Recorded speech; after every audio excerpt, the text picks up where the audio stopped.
Hello students, हम SR Saini के first chapter समुच्चय एवं संबंध यानी सेट एंड रिलेशन को पढ़ेंगे। इसमें सबसे पहले सेट की थ्योरी पढ़ लेते हैं। तो सबसे पहले देखते हैं समुच्चय की डेफिनेशन।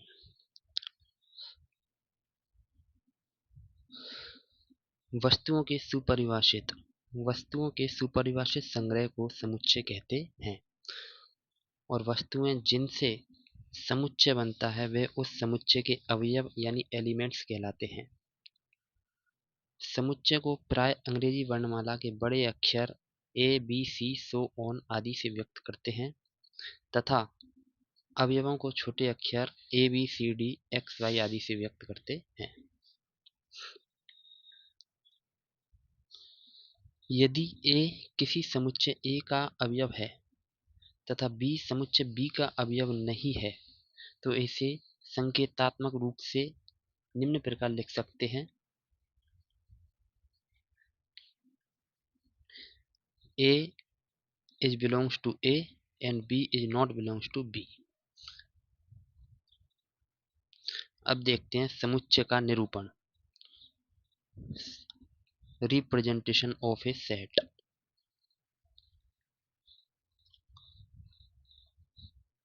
समुच्चय को प्राय निम्न दो विधियों से निरूपित किया जाता है, सूची विधि या रोस्टर फॉर्म। इस विधि में समुच्चय के सभी या कुछ अवयवों की सूची बनाकर उन्हें मंझले अनुकोष्ठकों में बंद कर देते हैं। ध्यान रहे, इस विधि में केवल मंझले अनुकोष्ठकों का ही प्रयोग करते हैं, अन्य दो का नहीं। पुनः अवयवों की सूची में किसी भी अवयव की पुनरावृत्ति नहीं करते हैं तथा उन्हें किसी भी क्रम में लिखा जा सकता है। फॉर एग्जाम्पल, अंग्रेजी वर्णमालाओं में स्वरों का समुच्चय A is equal to A E I O U मंझले कोष्ठक के अंदर लिखा गया है। एग्जाम्पल नंबर 2, 10 से छोटी प्राकृत संख्याओं का समुच्चय B इज इक्वल टू मंझले कोष्ठक के अंदर 1 2 3 4 so on 9। सेकंड है समुच्चय निर्माण विधि या सेट बिल्डर फॉर्म। समुच्चय निर्माण विधि या सेट बिल्डर फॉर्म। इस विधि में मंझले अनुकोष्ठकों में अवयवों के लिए x संकेत लिखकर उनका गुणधर्म px का उल्लेख करते हुए समुच्चय को निम्न प्रकार निरूपित करते हैं। मंझले कोष्ठक के अंदर x सच दैट px, जहां px क्या है, एक गुणधर्म है, सेट को बताता है। उदाहरणार्थ, इस विधि से उपर्युक्त दोनों समुच्चयों को निम्न प्रकार व्यक्त करेंगे। A is equal to x such that x अंग्रेजी वर्णमाला में स्वर है।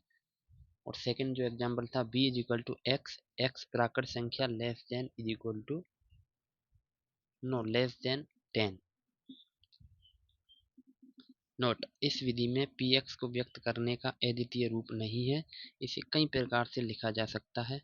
उदाहरणार्थ, समुच्चय 1, 2 को x सच दैट x प्राकृत संख्या लेस देन 3 या x such that x square minus 3x plus 2 is equal to 0 दोनों के रूप में लिखा जा सकता है। अब देखते हैं संख्याओं के समुच्चय, सेट ऑफ नंबर्स। संख्याओं के महत्वपूर्ण समुच्चयों को निम्न संकेतों से व्यक्त करते हैं। प्राकृत संख्याओं के समुच्चय को लिखते हैं 1 2 3 सो ऑन। और मानक जो संकेत होता है इनका n, कैपिटल N। प्राकृत संख्याओं के समुच्चय का मानक संकेत कैपिटल N होता है। पूर्ण संख्याओं का समुच्चय को लिखते हैं 0 1 2 3 सो ऑन। और इनका मानक समुच्चय होता है W, कैपिटल W। पूर्णांकों का समुच्चय ये 0 और plus minus 1 plus minus 2 plus minus 3 dot dot dot होती है। और इनका मानक संकेत जो होता है वो होता है Z। इनका मानक संकेत Z होता है। और परिमेय संख्याओं का समुच्चय जिन्हें P/Q के रूप में लिख सकते हैं जहाँ p और q दोनों ही पूर्णांक हैं और q is not equal to 0, जिनका मानक संकेत q होता है।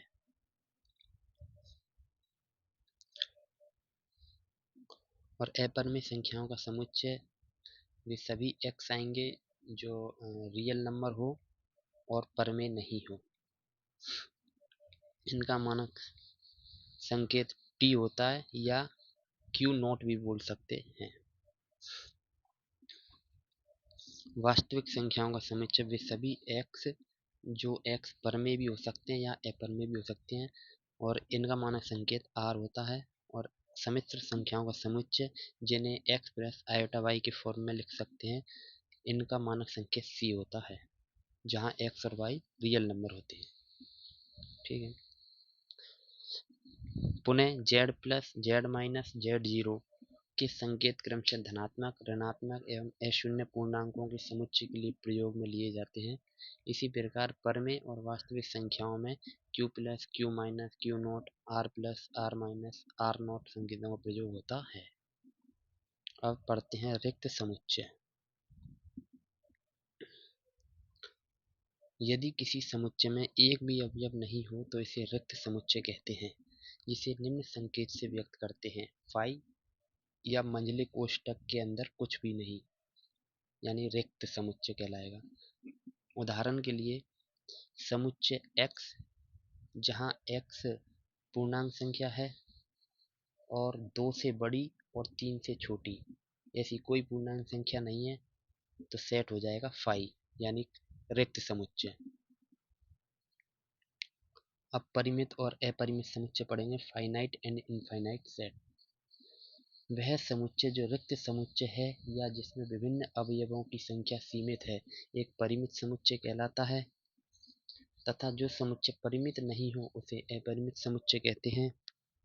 एक प्रमुख समुच्चय ए के विभिन्न अवयवों की संख्या ए की कोटि या ऑर्डर कहलाती है, जिसे संकेत नंबर ऑफ ए या ऑर्डर ऑफ ए से व्यक्त करते हैं। नोट: प्रत्येक समुच्चय ए के लिए number of A is greater than और इक्वल टू 0 तथा number of A belongs to W। W पूर्ण संख्याएं हैं। यदि number of A is equal to 1 तो ए एक एकल समुच्चय या सिंगलटन सेट कहलाता है। उदाहरण: समुच्चय A is equal to X, X belongs to Z और mod of X is less than और इक्वल टू 2 एक परिमित समुच्चय हो जाएगा तथा जिसकी कोटि 5 हो जाएगी। और समुच्चय b is equal to x, जहाँ x बिलोंग्स टू z और mod of x is greater than और इक्वल टू 2 एक अपरिमित समुच्चय हो जाएगा, जिसमें इनफाइनाइट नंबर आ जाएंगे। विशिष्ट संख्याओं के मानक समुच्चय n, w, z, q, r, c सभी अपरिमित समुच्चय हैं।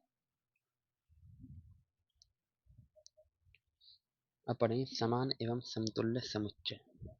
Equal and equivalent set.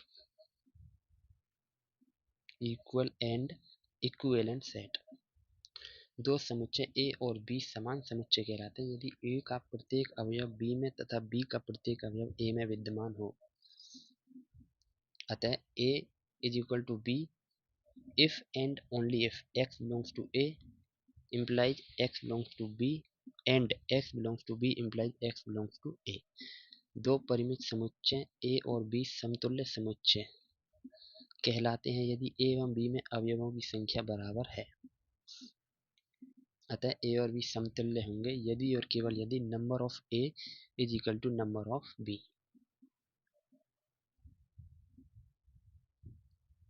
For example,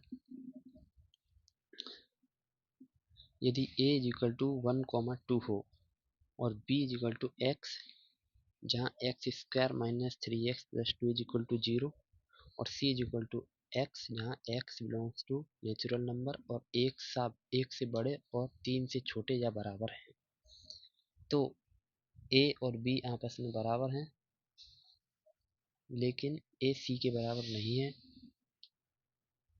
लेकिन हम ये जरूर कह सकते हैं कि समतुल्य समुच्चय हैं।